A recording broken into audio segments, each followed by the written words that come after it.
This video is on how to know if you are facing gradient issues and to fix them, specifically vanishing and exploding gradients. There are two sections in this video. The first section is on classification problem, where our model underperforms. We analyze the gradients and find out it's got a vanishing gradient problem. Then we fix it with Relu and Weight Initializations.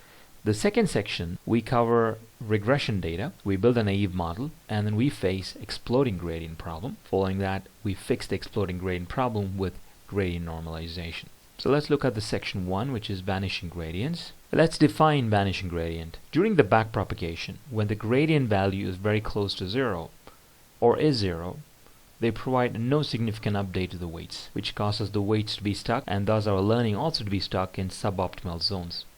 This problem is called the vanishing gradient problem. Usually, vanishing gradient is faced when you have a network with many layers utilizing sigmoid or tanh activation functions. Let's get started reviewing our code and do the hands-on. First, we are importing Keras layers, standard scalars, robust and min-max scalar, matplotlib for plotting, and initializations from the weight initializers of Keras. Our data generator class has three functions.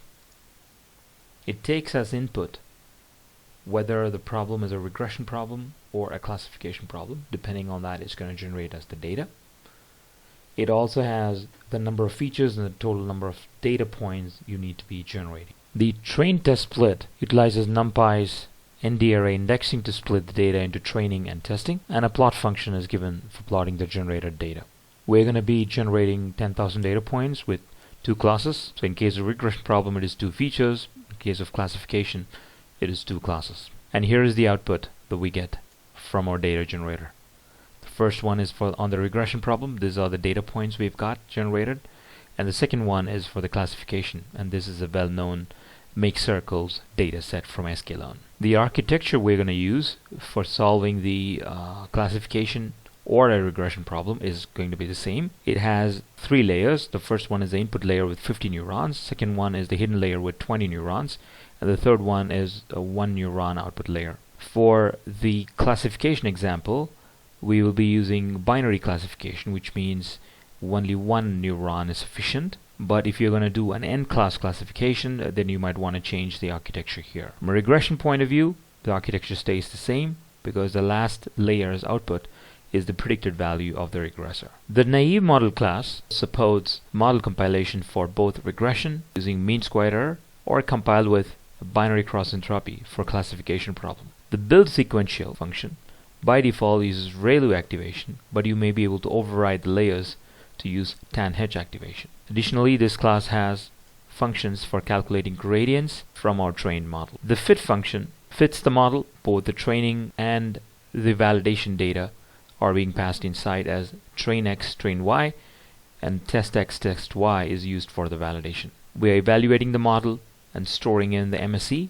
which is useful for a regression problem. And we are also storing in the first layer's gradient and the last layer's gradients. Following that, we do have a fit function which plots 5 charts. The first one is the accuracy versus the validation accuracy chart. The second one is the gradient plot for our last layer. The third is the gradient plot of our first layer. And then we have our validation accuracy versus training accuracy convergence chart and an error convergence or a loss convergence chart as the fifth chart. So this is plotted standard for classification. One difference when it comes to plotting for regression is we are going to be plotting in the MAPE, mean absolute percentage error, as our main benchmark for showing in the various charts. Following this, I do have a utility function called naive model factory, which is taking in parameters like the number of data points, number of classes, which scalars I need to be using, whether I should be using Relu activation or not, whether this is a regression problem from which data is generated or not, and then do we need any gradient normalization. Let us now run this code.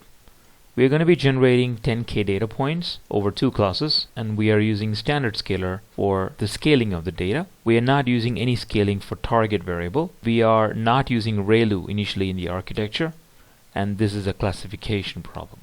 Okay, so that is what we have indicated with the naive model factory. Let us run it and see what happens. So it is building us this particular architecture, which is what I explained earlier. 50 neurons in input, 20 in hidden, and 1 output neuron.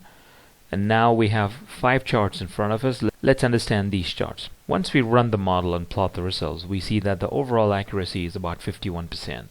The convergence between validation accuracy and the training accuracy is very poor and is all over the place. We do observe that the last layers gradients are mostly pillared between +1 and -1 at a scale of 1 e power -8. This is okay, but when you look at the first layers gradients, what we see is it is very clear that most of the gradient is 0.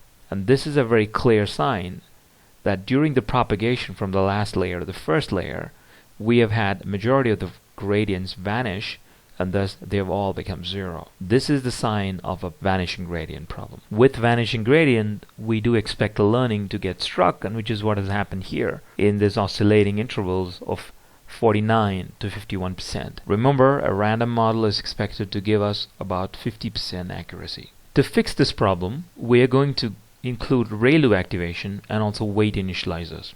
The weight initialization is going to happen using he norm, and rest of all the parameters remain the same. So let's review this. This is the line that actually fixes it up. We're sending in the same 10,000 data points, 2-class problem, standard scaler for input scaling, no scaling on the output variable, and we are using Relu here. We turned it on, so we are using Relu for activation and weight initialization using he normal. And this is not a regression problem, so it is a classification problem. Let's come down and take a look at this particular output. First, the accuracy is up to 82%, which is very good. Next, the gradients in the last layer and the first layer look well behaved. They bounded well with 1 e power -5 value. Next, first layer gradients are well bounded between 0.0005 and -0.0005. Whereas the last layer gradients are mostly bounded between -2 and 2 on a scale of 1 e power -5. Validation to train accuracy is also looking much smoother, even though there is some amount of loss divergence indicating to us that we could learn more for this particular problem. The next section is going to look into exploding gradients. This is a scenario when the gradients are so large that there is numeric instability in the overall network training. It usually occurs when we have poor learning rates, when we have not scaled the data, when the loss functions that we have chosen are actually leading to large error values, and also when the memory buildup is very large in LSTM architectures. There are a few approaches to fix exploding gradients, but the most easiest and the most popular are the gradient scaling and the gradient value clipping. Gradient scaling, as the name suggests, attempts to scale the entire gradient vector to a predefined value like 1.0, and thus all elements in the vectors are scaled. Gradient value clipping is a more data-centric solution where we force the gradient values to a specific predefined value whenever gradients exceed a specified range. I'm going to show you guys the gradient normalization method, or the scaling, rather than the gradient value clipping, because I do believe gradient value clipping needs a lot of insight into the gradient value itself, which at this stage you can avoid. In Keras, both are implemented as a parameter to the stochastic gradient descent class. The clip norm is used for normalization, which is the gradient scaling, and then the clip value is used for gradient value clipping.